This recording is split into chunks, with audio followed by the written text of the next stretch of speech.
Hey guys, I'm here to give you the 5-minute MBA. No, you won't get a certificate, and no, I haven't even done an MBA. However, what I have done is I've researched some of the key elements in an MBA, and I'm going to give you my very quick explanation on each areas in the MBA. Here we go. Number 1, the simplest way to know if the idea will actually work is to actually give it to a customer, right? Don't trust your friends and family because they don't want to hurt your feelings. The only way you know if your product will work is if people are prepared to pay for it. You can do qualitative and quantitative research. Go out and do some research. How do you find your first paying customers without spending big on marketing? It's quite hard to find your first customers without spending huge on marketing. But go to a market, right? Go to there. Go door to door. Go to an office if you're sort of going, okay, I have this amazing product, this food product, and I've baked it at home. Go into an office and then ask them. So there's a lot of ways you can do it really cheaply without actually having to spend a fortune before you know if the customer really wants it. What are the 3 numbers every business owner must track from day one? Okay, the 3 numbers you should track from day one. First and foremost, your bank account. There is nothing else that is real other than the money in the bank, right? Number 1. Second is EBITDA, earnings before interest, depreciation and tax. This is pretty much your free cash in your business. The other one is your gross margin. So your gross margin normally is your sales less your cost of goods or cost of product, because that's normally fixed. After that, you can really be flexible in really working on your costs. But those are the areas which really tells you what your business model is. So cash in bank, EBITDA, gross margin. Next section is mindset and leadership. How do you lead a team when you're not a natural leader? You talk about natural leader. I mean, what is a natural leader? I think leaders come in all sorts of shapes and sizes. A great leader is someone who communicates really effectively, right? There's no point having a vision for your business if you actually can't tell people about it. A good leader makes decisions quickly and backs them, right? A good leader listens more than they talk. If you're in a meeting and there's a decision to be made, make sure you're last, because you'll learn a hell of a lot more from the people in the room if you just keep going first and just wanting to rush a meeting. So I think there are some fundamentals of leadership, and you should get out of your own way. Who's to say that you're not a natural leader? There are 2 types of people in the world. There are the people who are verbs, victim, entitled, rescue and blame. People that choose to soar. Solutions, ownership, accountability and responsibility. Whatever personality type you are, if you soar solutions, ownership, accountability, responsibility, then you will be a leader, because you will find solutions. You'll take ownership to make it work. You'll be accountable and responsible for the outcome. That's what a leader is. A leader is not a verb. They're not a victim. They're not entitled. They don't need to be rescued, and they don't blame the world. If you find you're leading into that, then you need to start thinking differently. And then what's your process for making big decisions without second guessing yourself, without letting people into your business? Yeah. Big decisions are part of business, right? You've got to be making big decisions. And these decisions can sometimes change the trajectory of your business. Sometimes good, sometimes not so good. So my advice to you, if you have a big decision, is research really effectively. You can then go hand on heart, I have got all the necessary information to make this big decision. I know the consequences of it. I know the cash impact. I know if there's anything I need to know with regard to government rules. Go in with it well prepared. Never make a big decision without researching it. That's just foolish, and you will actually fall on your face for it. So do the work, then make the decision, back yourself in. How do you bounce back when your business plan blows up in your face? We all love a good plan. If you listen to me, I'm always telling you plan, right? Sometimes with the best planning, the business plan doesn't go to plan, right? So what does it do? When it blows up in your face, take out of that disaster, what did you learn? Because no one learns anything from success. It's only when things blow up where the true learning happens. Don't beat yourself up about it. Learn what went wrong pivot, adjust, whatever those keywords that you want to use them, go in a direction and find the sail. Find, if you're on a boat and you've got a sail, you've got to find the wind. So find the wind in your business and then really drive hard at that new direction. But it is not uncommon for people to do a business plan and think that it's going to do one thing and it becomes something completely different. That's okay. You've got to be agile. Don't get stuck on, this is what my plan was. Be agile. The next segment is growth and strategy.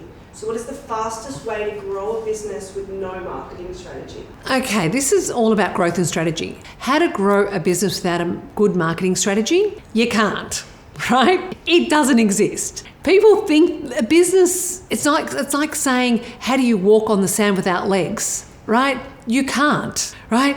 The most important thing is in business is you have to be able to market. You have to be able to know numbers. You have to be able to understand the product. Marketing is a critical part of your business. In actual fact, often when businesses go badly or the sales aren't going in the right direction, the first thing people cut is marketing. I'm telling you now, the first thing you should invest in is marketing. So there is no such thing as a business without marketing. How do you know when it's time to scale and when it's too soon? You know, it's interesting about growth, isn't it? Because we talk about, you need to scale. And I firmly believe with businesses, you're either going forward or you're going backwards. There's no staying the same. You have to be in a momentum one way or the other and hopefully forwards.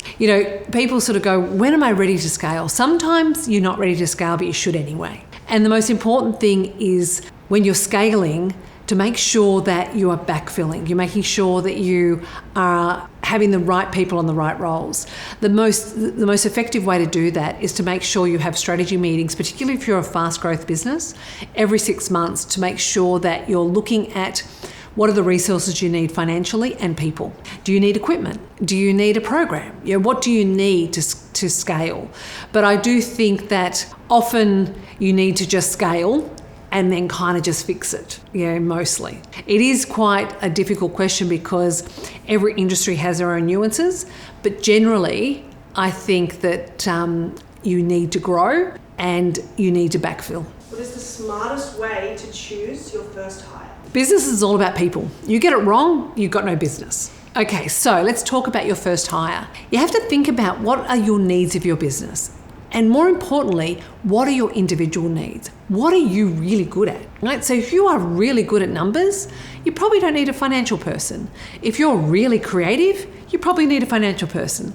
So first and foremost, work out who you are and where are your skill gaps. Now, can you fill them with a course or can you fill them with a person? The other thing I consider is a lot of people say when they start a business is, I wish I had more time. I wish I had another me. Well, you're not going to get another me. But another way of getting more time is to hire a personal assistant. So if you think about your day and the amount of things that you do that you could pass on to someone else, which would give you more time, would probably be about 30 to 35% of your day. So imagine getting 35% more time to be able to grow your business. So they are the two things I would consider about my first hire is look at yourself and then look at how to get more time. The next segment is money and risk. Mm-hmm. So first question, how do you manage cash flow when income is unpredictable? This is all about money and risk, right? Cash flow is king.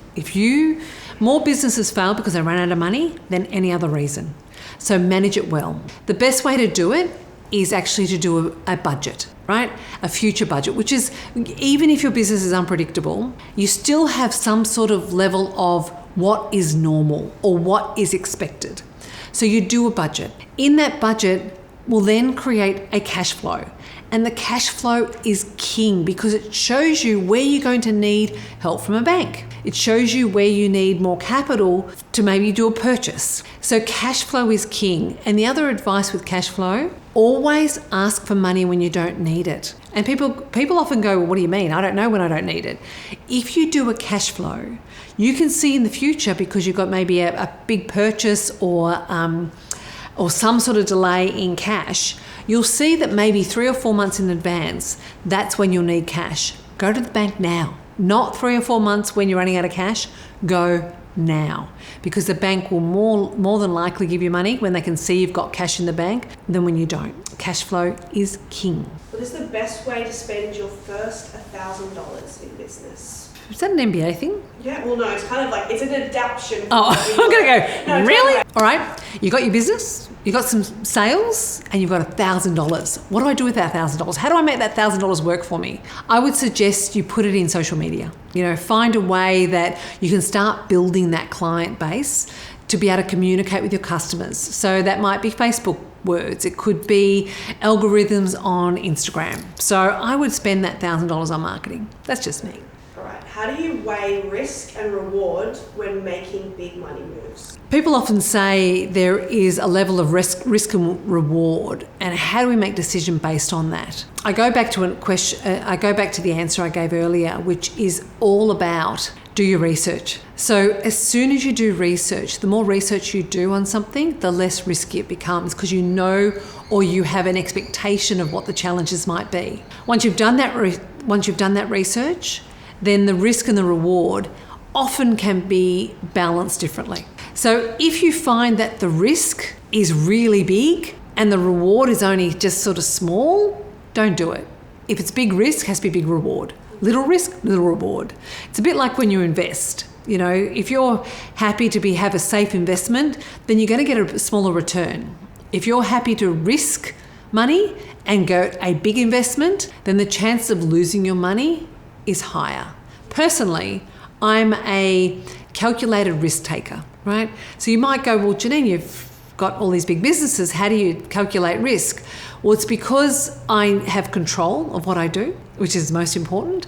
I research so well to make sure the decision I make is a really good decision. And so each time I research and the information I have means that risk is lower and hopefully the reward is higher. How do you win customers in a very crowded market? So this person knows they've got a great product, it stands out from the rest, but they just can't get the customers yet.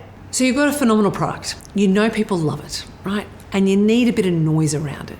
I find the most effective way to market is generosity, right? So if you believe your product is that good, give it away. Give it to some influencers. Give it to some people that can talk about it, right? Get them to do Google reviews. You know, try and get a bit of momentum. Get them to repost. You know, find a way using your product to get people talking about you.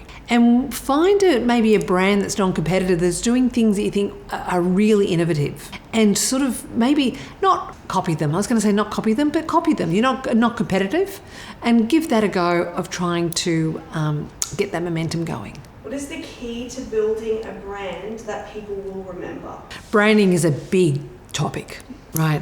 And people sort of don't even understand what a brand is. It's like talking about aliens, right? They don't get it. But the people who do understand it, understand how to create a brand. First and foremost, understand the personality of your brand. Understand what your brand stands for. What does it mean? And when you do marketing, you can do brand marketing, which actually talks to your brand and gives it the personality and the storytelling of your brand. And the other type of marketing is tactical. Tactical marketing is things like 20% off, 50% off, bounce back type promotions. They are tactical. They're the ones that drive your customers into your business. Brand is things like, what does it stand for? It stands for the environment. Let me tell you a story about our brand and what it does for the environment. Or let me tell you a story of what our brand stands for. Let me tell you about our vision and values and why we do what we do, right? That's branding. So branding is a feeling. Tactical promotions is for them to take action. Understand your brand. How do you turn angry customers into loyal ones? Right. Conflict resolution, conflict resolution, businesses do it bad. They're useless at it. You only have to be a customer to know that people don't even think about conflict resolution. If you do it well, you will win. Have the view of, how do I turn a customer that says, I'm never coming to you again because of this experience, into a raving fan, right? So don't, when they come to you and say something bad happened, get defensive. Who cares? Who cares if they're right or wrong, right? It's their perspective. Instead, work to them, over-communicate them, over-love them, be overly generous to them, to a point where they'll turn around to you and say, thank you so much. This is a company that I will come to again and again. It is not hard to stand out with good customer service in a conflict resolution capacity, because businesses do it so badly. And I'm not even talking about small businesses. Big businesses are horrific at it. So work on your conflict resolution. Make sure your customer can find a way to talk to you if things are going bad. Make sure the customer finds it easy to communicate with you when things are going bad.